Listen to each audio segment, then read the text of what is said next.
মোহনদা আপাতমস্ত ক্রীড়াপ্রেমী মানুষ, সম্প্রতি মোহনবাগানের ইলেকশন নিয়ে যা হাইপ উঠেছিল তাতে মনে করা হয়েছিল 1990 কিংবা 2005-এর যে উত্তেজনা সেটাকেও ছাপিয়ে যাবে, কিন্তু শেষ পর্যন্ত আমে দুধে মিশে গেল। এই নির্বাচন নিয়ে কি বলবেন, যে এই সমস্ত বিষয়টা হাইপ তুলে সেটাকে তারপর এরকমভাবে মিয়ে যাওয়াটা কি বলবেন? দেখো, এই যে গঙ্গা দিয়ে যে জল যায়, যখন জোয়ার আসে তখন এই জোয়ারের গতিপথকেও বেঁধে দেয় না, জোয়ার নিজের তালে চলে। ঠিক তেমনি এই হাইপটা খুব ইমোশনালি উঠেছিল।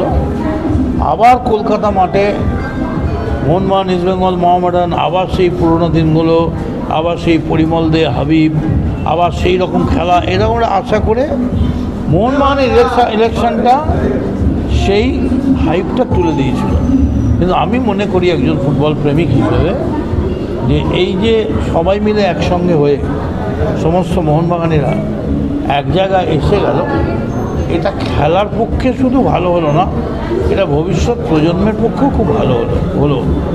তার কারণ এটা যদি না হয়ে এটা নির্বাচনের দিকে গিয়ে তারপর একটা অশান্তি বা কিছু হতো, সেটা কিন্তু একটা ইতিহাস এবং একটা মানে উদাহরণ হয়ে থাকতো।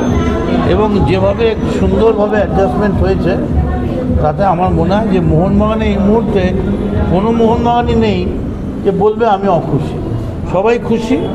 এবং এই খুশি হওয়া টিম নিয়ে মোহনবাগান যা খেলবে, আমার ধারণা this will be the best year for Mohun Bagan. Debashis Srinjoy জুটিকে আপনি কি বার্তা দেবেন, কি বার্তা থাকবে আপনার?